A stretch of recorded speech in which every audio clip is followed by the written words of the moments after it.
Today, I will focus on diamonds as a gemstone. Only 5% of this mineral has a special beauty, which makes it so attractive to the jewelry sector. And also this special beauty is one of the reasons why many women consider a diamond their best friend. Apart from the common properties every diamond has, it is important to know about the 4 points we need to analyze to understand why two diamonds apparently identical can have such a big difference in price. These are the 4 C's. The first C refers to color. The second one talks about the clarity. The third one is about the carats. Carats is the weight of the stone. And the 4th C talks about the cut, the shape that we give to the stone. These 4 C's are equally important. So let me tell you a bit more about them. Okay, so let's start with the color.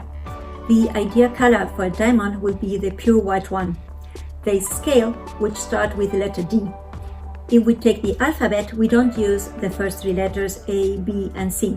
So D will be the purest white color. From that top color, we will define E, F, G, H, etc. if the stone tends to have different tonalities. Have a look at this image. These tonalities depend on what can be randomly introduced in the diamond during the crystallization process. If the diamond will become a bit gray, it's because some boron particles got in it. A bit yellowish if they have some nitrogen particles. Pinkish if there have been some internal tensions, or brownish if they have some radiative elements. Any of them will make the diamond not so nice looking. The second C talks about clarity. This term refers to the purity of the diamond. Of course, the best diamond will be the one totally free from impurities. That will be the internally flawless, IF. Depending on the inclusions a diamond has, and not only that, but also the type of inclusions and where they are located, then we will define that stone as VVS1, VVS2, VS1, VS2, SI1, SI2, or inclusions.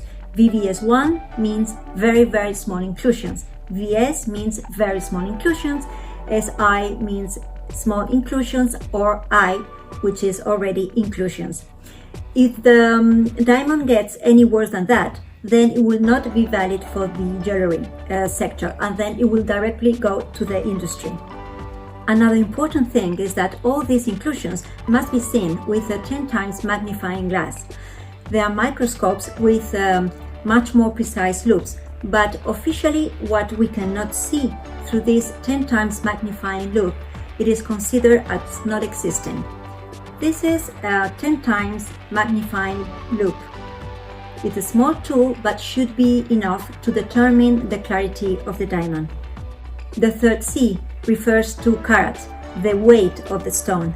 We have all heard about a 5 carats diamond, a 10 carat, 1 carat, whatever. But do we really know what the word carat means? It is a very interesting question, and I will explain it in my next video. I hope you will join me, because you will not regret it.